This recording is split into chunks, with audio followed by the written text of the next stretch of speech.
Tim Echols is a leading voice on Georgia's generation, distribution, and sale of energy. He has been a member of the Georgia Public Service Commission, known as the PSC, since January 1 of 2011, representing District 2. His current term runs through December 31st of 2025. Before his role on the PSC, Echols founded Teen Pack, a national nonprofit organization that trains high school students in leadership and civic engagement. The program began in Georgia and now operates in all 50 states, teaching over 60,000 students. As a commissioner, Echols has strongly advocated clean energy initiatives, helping Georgia rise from number 34 to number 7 in the nation for installed solar power. He also created the Clean Energy Roadshow, an annual event promoting alternative fuels and energy solutions. Additionally, he has supported nuclear energy projects such as the expansion of Plant Vogtle, and has worked on programs to assist low-income seniors with heating costs. He represented the U.S. at the World Nuclear Exhibition since 2014. Some of his opponents have raised some points of contention. We will discuss it all. Join us for a conversation with PSC Commissioner Tim Echols. Hey, and welcome, PSC Commissioner Tim Echols. Thanks a lot. Glad to have you. Hey, here on Editorial Interchange, we always love to support our local economies. And one thing we always ask the people we interview is, can you give a shout out to a local business in your area? Yeah, there's a breakfast place that I go to that's a longtime favorite for locals. It's called Strickland's, and they have the best patty sausage in Georgia. They grind it themselves. It's their recipe. It's just absolutely delicious. I did a TikTok video on it. They got 186,000 views. Oh, wow. And what city is that in, Tim? It's in Bogart, the town of Bogart. All right. So if you're in Bogart and you need some breakfast, you know where to go. Thank you, Tim. Hey, let's get right into it because I know we've got a short time for this interview. We appreciate you taking the time. You have a primary election coming up on the 17th of June. Is that correct? Yeah, that's right. Early voting starts May 27th. All right. And you're district number 2. Is that correct? The districts really don't mean very much because all 5 of us have to run statewide. So it's not like we're representing a district. We're really not, because if you have to get elected by someone down in Savannah and Atlanta and Rome and Albany, that's all over the state. So you can't afford to ignore any of those areas. So really, we represent the whole state, but we have a district rule to ensure equal geographical representation on the commission. Sure, absolutely. Well, hey, give us your energy philosophy related to our current environment with residents and businesses, and how do we get the most functional, cost-effective energy supply? Yeah, we've got quite a diverse grid and have had. I mean, if anything, we're heavy on natural gas at about 49%. But since I got to the commission, we started doing a lot of solar. We're 7th in the nation with solar, and we're the only state to just complete some nuclear reactors, building them from scratch. That hasn't happened in 36 years. But I think, as you think about keeping rates affordable is a subjective term. Electricity, according to S&P Global, is still, even after all of this inflation within the energy sector, because there's been inflation and everything else, electricity is still about 2.2% of an average family's income. So, we want to always, have affordability in mind, but reliability, I think, is just as important in our state. Absolutely. Hey, Tim, does your philosophical outlook on providing energy and distributing energy, does it shift at all in the future based on what you're seeing coming down the pipe in technology and government's regulation? I've been a clean energy advocate for 15 years, and I don't think that's going to change. The only thing that's changed is we've added some fuels to it, like hydrogen. But I've had 8 EVs. I've had 2 natural gas vehicles, and I've used corn ethanol 85% in 3 different state vehicles. So I love tinkering with alternative fuels and helping people understand how they work. I think if we as nuclear gets, I guess, predictable, and as we get fixed and firm contracts with a solid price, I do think it will begin to edge out fossil fuels. I think you'll see coal go away completely in Georgia in 10 or 15 years. A number of states have already eliminated it. We've got two very large coal plants that I don't anticipate us closing them for some time until we get all of the useful value out of them. But with all this happening on the nuclear front, and you just heard that Tennessee signed a deal this week, Illinois, the largest nuclear state in America, repealed their moratorium on small modular reactors. California restarted Diablo Canyon. So I think more and more my fellow commissioners around the country are really viewing nuclear as something they want to move to. Has the regulation on government on nuclear, though, made it cost prohibitive to go nationwide? Or are we going to see regulations change? Is technology going to make it safer and easier to do without all these impending changes that have to be made along the way, like we saw with Vogel? Yeah, you still got to do something with the spent fuel.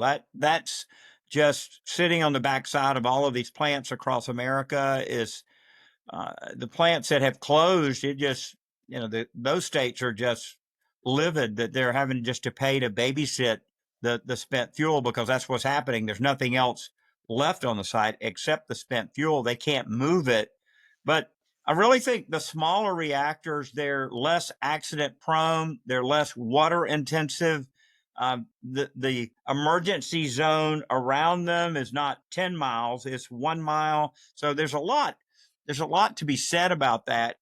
Even saying those benefits, I do think Georgia will continue to build the big ones because we've already paid the learning curve for the big one. We built them. No one else was building them. It cost double what we had projected. It bankrupted 3 different companies. It was very difficult to complete it. But I think now that we've got that experience, if we can get someone to give us a fixed and firm price, and we can get the federal government to give us some kind of catastrophic insurance policy against bankruptcy, I think we will move forward with that. If we don't get that, I think we'll just keep building gas plus solar plus storage. Has on solar power, has solar lived up to the promises that were made in the past? I think so. Solar, no one ever said it was going to work at night. No one ever said it was going to work during the rain. It's a really simple technology. I remember in December, I guess it was December of 22, we had a really, really cold Christmas, and Christmas Eve fell on a Friday. The day before Christmas, it was 8 degrees in Georgia in certain places. And we were using everything in our stack. And it was, I mean, we were on the brink of rolling people off the grid. And then the sun came up and lit up all of those solar panels, almost 6 gigawatts worth of panels in South Georgia. And it instantly gave us the relief that our grid needed. It really saved us that day. And you can't understate the importance of keeping the system going. And we saw what happened in Texas and Spain most recently. When you have an outage, you have a bunch of other problems that ensue from it. So solar saved our skin that day. What percentage of our load is hydro? It's very low. It's about 2%. We've got a lot of dams in North Georgia. We've got a few along the Chattahoochee. We've got one in Middle Georgia at Lake Oconee, Wallace Dam. But for the most part, it's a very small amount. We are replacing all of the turbines, though, in a lot of those dams, because if you don't replace them and they stop working, then FERC, the Federal Energy Regulatory Commission, can make you tear the dam down, and then you lose the entire lake that people have built houses on. That would be a disaster. So you've got to keep them going. And so we are kind of uprating those with new turbines that get a little bit more power out of each of those turbines. So I'm really excited about our hydro program just being kind of rejuvenated. Is there a plan from the state to eventually eliminate fossil fuels altogether? Is that in No, the there's no works? real plan. there's no plan for that. Georgia Power, I mean, the Southern Company had a goal, I think, of 2050, but they don't control the commission. When the regulatory compact was created in 1991, the power company lost the autonomy to do what they want, and they do get full recovery now if the commissioners certify a project. But that's what they gave up. They gave the right to decide exactly what they were going to do up for guaranteed recovery, assuming that all the expenses, were prudently incurred. So I think our current batch of commissioners, I think we really put a super high emphasis on reliability. And with all the data centers coming in, we're having to move heaven and earth to get them power, including building a lot more natural gas, which has the environmental community, quite upset. But we've got an obligation to serve them, and it's the only way we can really get anything to the market that quickly. Well, the data centers are a hot spot. How many data centers can we actually handle? Because it seems like the load is so tremendous. Do we have enough power? Not right now. We're going to double the grid over the next 8 years. I mean, we've got in front of us in our integrated resource hearing that's coming up May 27th through May 30th.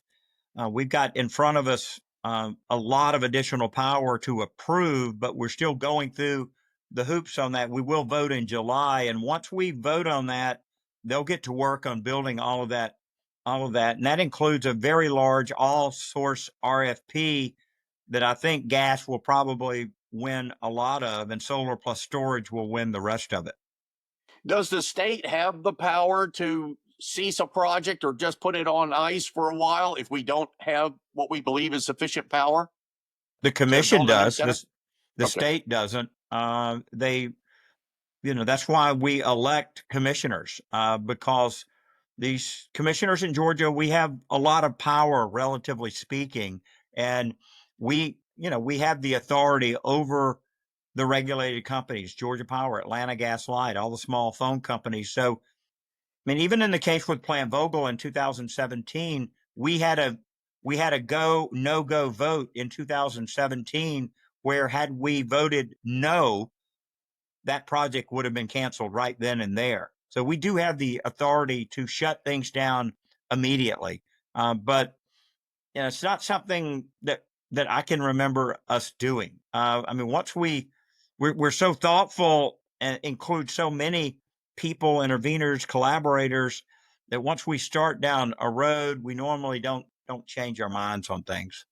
Well, I know a lot of the data centers are talking about implementing these small modular nuclear facilities. Do you regulate those if they build them privately just for their facility? No, those would be regulated by the Nuclear Regulatory Commission. I, I just don't.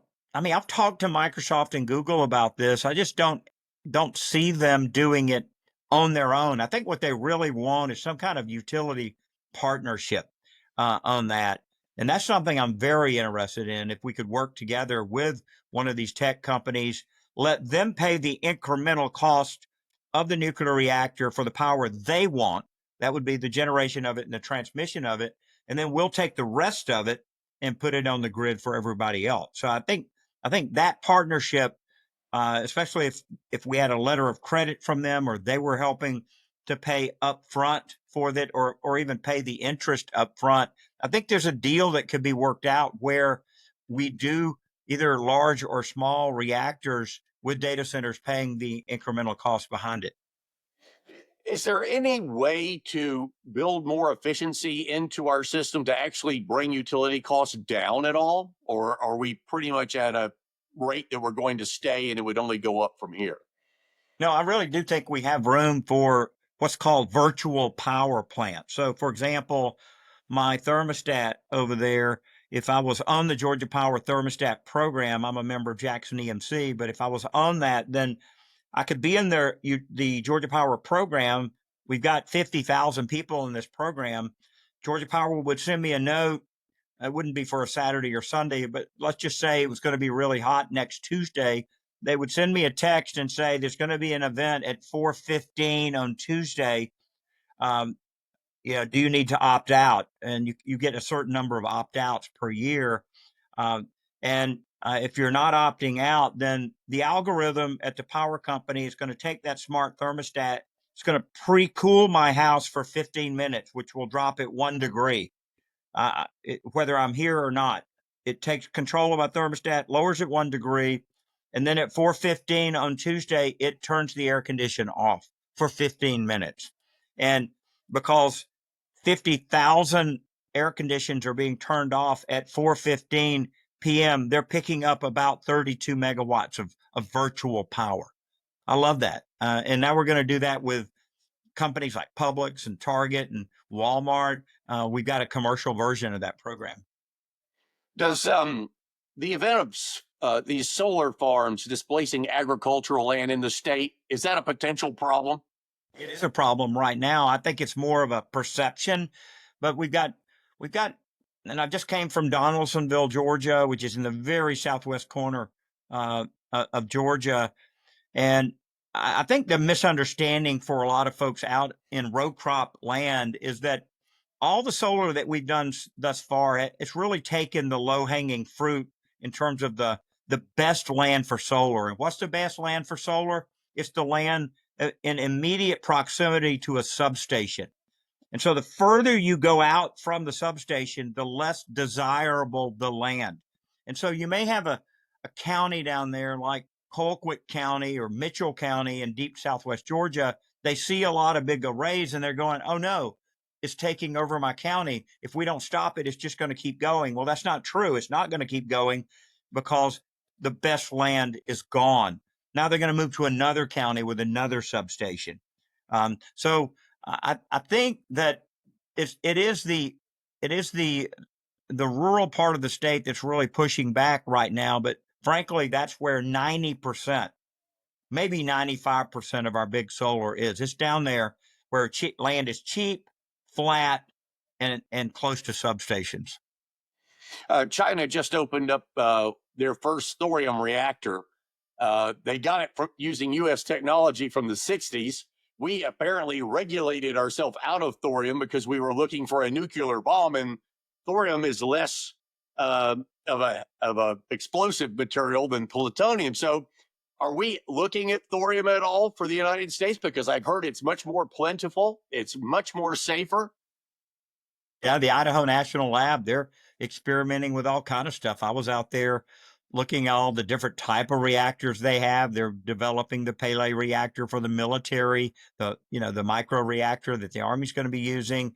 So the South Africans were talking with me about thorium. So I do think it will come along, but it kind of has to wait its turn.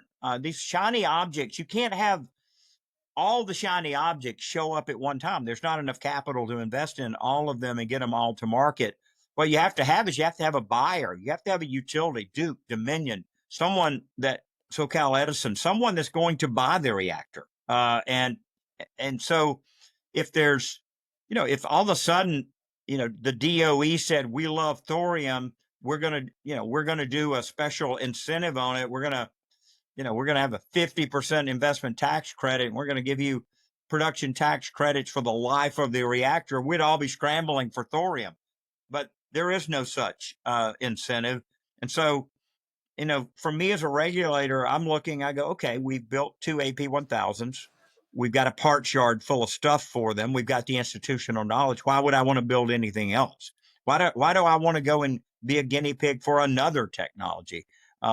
We've had enough of that guinea pig stuff. So, but there could be some state that really got infatuated with thorium, assuming that, the Nuclear Regulatory Commission would license it, and that they might build that. It's just a matter of, of what's the cost, and, is the Nuclear Regulatory Commission, behind it and ready to do one of them. They have a lot of power when it comes to building nuclear. Sure. You'd mentioned Spain and Portugal earlier. Germany is an absolute energy disaster right now. What are the lessons from Europe? I think let me start with the good. I love the trading system they have. I mean, we're fully regulated in Georgia, but I do love the European Union trading system where you can't discriminate against the type of electron. So as much as Germany hates nuclear energy, if they import energy from France tomorrow afternoon, they can't tell them we don't want the nuclear energy. They view an electron as an electron as an electron. They're all the same. And of course, they really are all the same. Or if they, bring in some extra coal in from Poland. I mean, Germany's a net exporter. So even though they've shut down all their nuclear reactors, I've got to give it to, I've got to give a shout out to German engineering, because they haven't fully engineered themselves out of a pickle, but they have put all of their brain power in that. I feel like it's impressive what they've done, given their crazy conviction about nuclear energy. And they're so stubborn. I just don't think they're going to go back. I think they'll just keep paying more and more and more just to prove that they can do it. Good for them. Meanwhile, the French, they're tripling down on nuclear energy. We're seeing Bulgaria and Poland both moving in that direction. The UK, I love the UK's model with the federal government backing up the project. Belgium, still very strong with nuclear energy. And so they've got the great trading system. They've got a lot of reactors online.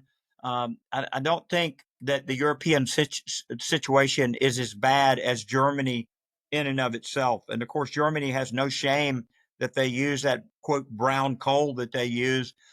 They hate nuclear, but boy, do they ever love coal, and just almost doesn't make sense with their commitment to climate change as it is that they would be so pro coal. But I mean, they've got to keep stuff going down there in the southern part of the country.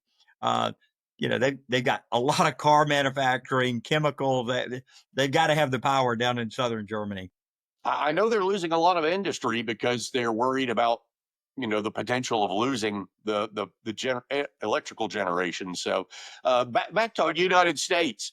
What are we doing to have a more reliable and more protected electrical grid in this country? No, we've done a lot with cybersecurity. We spent a lot of money on cybersecurity. We had a little hiccup with cybersecurity back in like 13 or 14. We had someone trying to hack into a coal plant. And when that happened, we just tripled down on cybersecurity.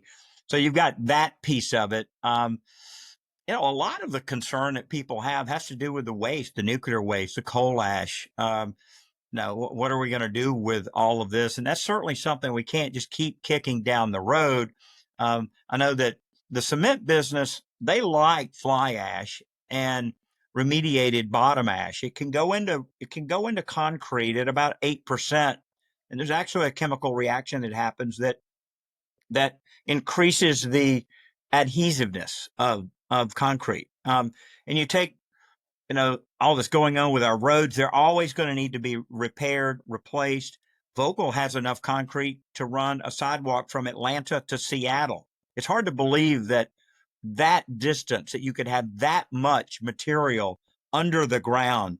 But when you're building a reactor, it's an enormous amount, especially given that the Vogtle reactors are airliner proof, the units 3 and 4. You could crash a 787 into it, and it would maintain its integrity according to Westinghouse and the design specs.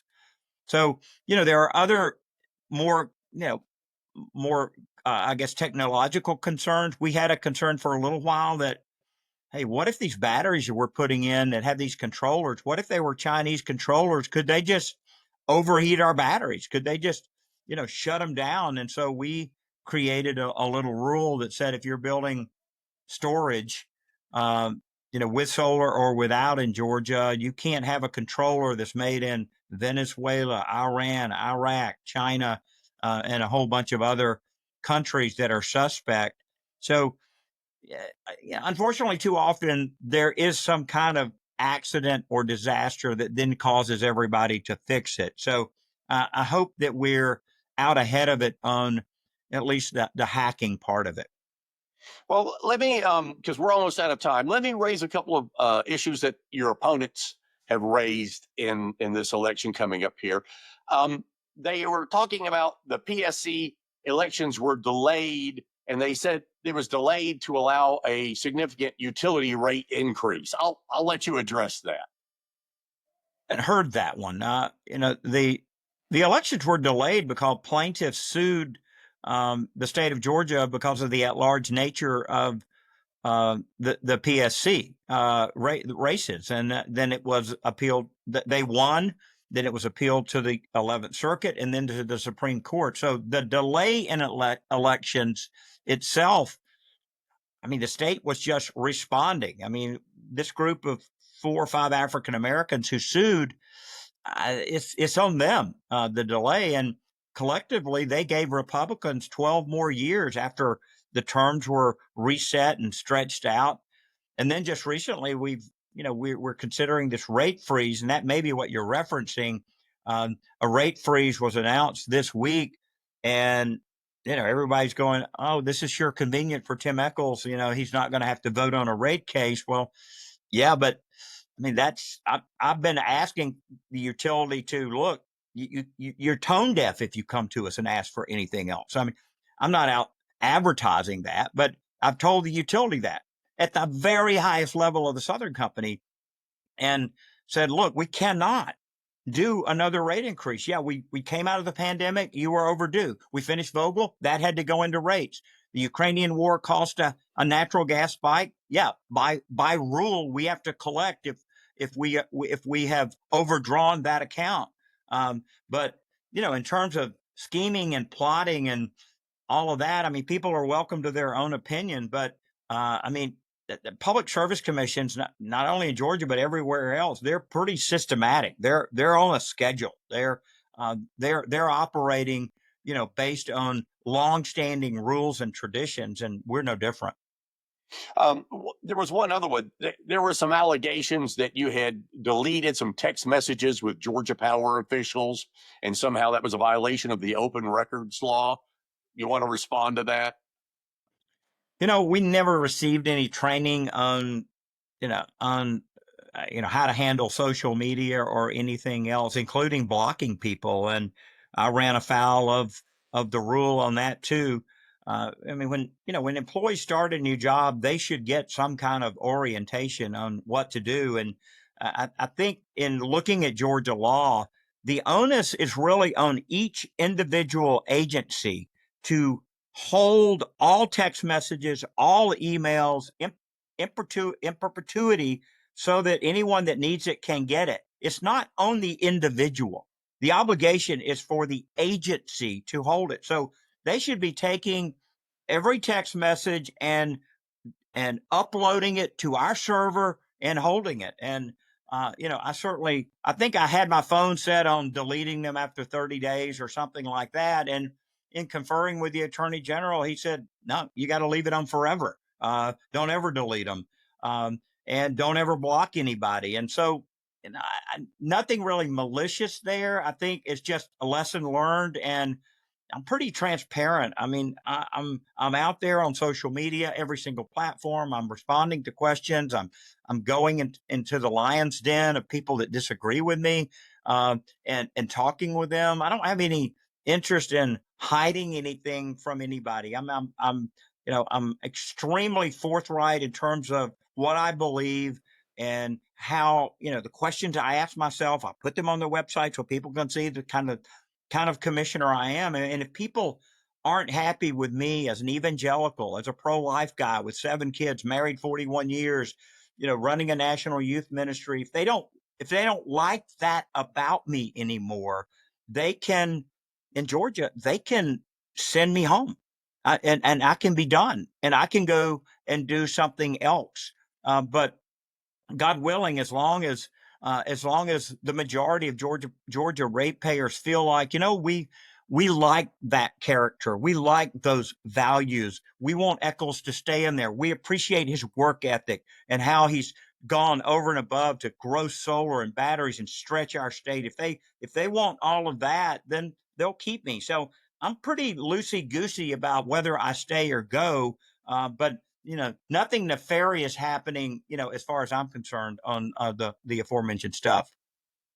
Well, we've pretty much done a rapid fire interview here, and it looks like I'm going to finish you right on time here.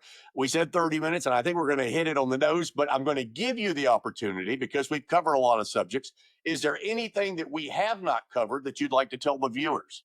As you go into the summer heating season, I highly recommend that you go ahead and get your AC tuned up right now over the next 30 days. In talking to AC contractors, 20% of the ACs they service are low on Freon. 10% of them have condenser issues. This can really cause your unit to just run incessantly. And if you're hearing that thing run, you're spending money. And so you really need to make sure this is square before you go into the hot months. I'm always available, Tim at Tim Echols, any social media platform. Would love to have you listen to my podcast, Energy Matters with Commissioner Echols. We're on episode 335 this week. Great. Well, Tim Eckles, we appreciate you carving out some time for us, and best of luck in June. Thank you so much.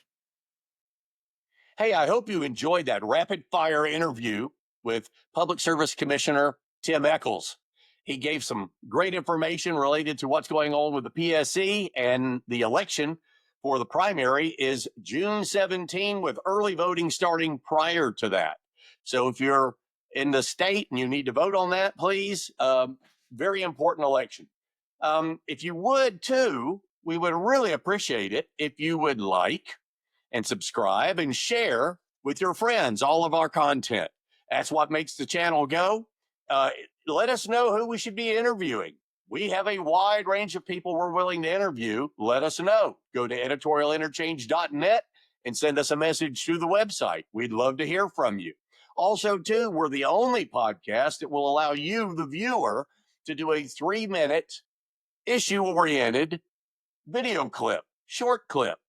And all you got to do is go to editorialinterchange.net, give us your pitch. We'd be glad to look at it, and then you can have time on our channel. Thanks, and we'll see you on the next interview.